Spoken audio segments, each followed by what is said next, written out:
Gazette du Togo, une vision sur l'actualité togolaise et sur le monde.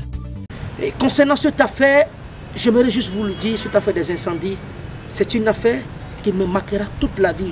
Le jour où Dieu prendra mon âme, sauf je peux l'oublier, même y compris au plus profond de la terre où j'en serai, j'ai l'âme sur cœur, je ne me reproche de rien.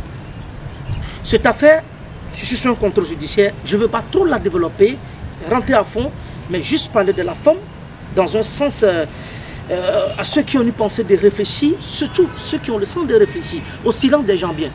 Vous comprenez? Parce que nous avons tous une tête de parler, mais chacun à sa façon, de la boiter, de la machiner à sa façon, à sa manière. Chacun libre de ses pensées. Mais dans cette affaire des incendies, je tiens à vous le dire, quant à Jean-Pierre Fabre,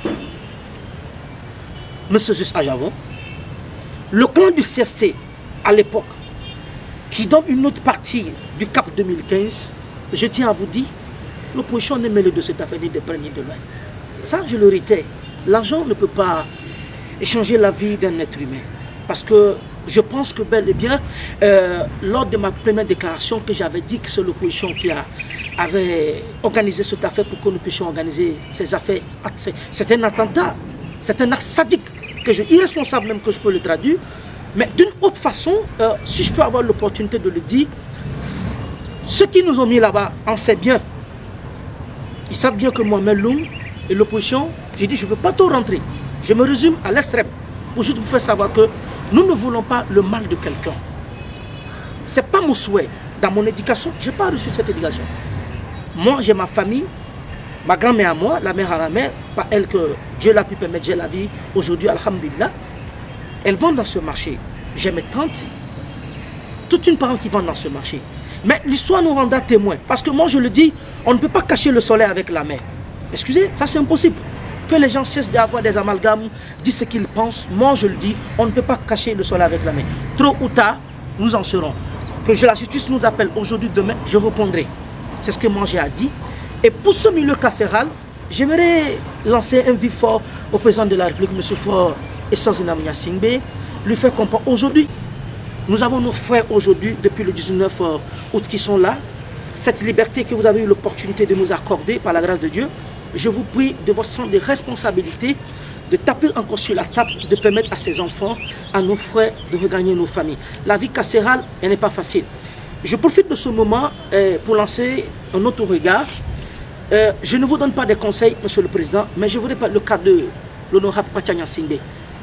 J'ai vécu avec ce monsieur, y compris dans le cas de l'ex-ministre Pascal Bodjona à la gendarmerie, dans les mêmes conditions diverses qu'on a vécues. Mais je vous demande aujourd'hui, vous savez, le monde est devenu un monde très dangereux.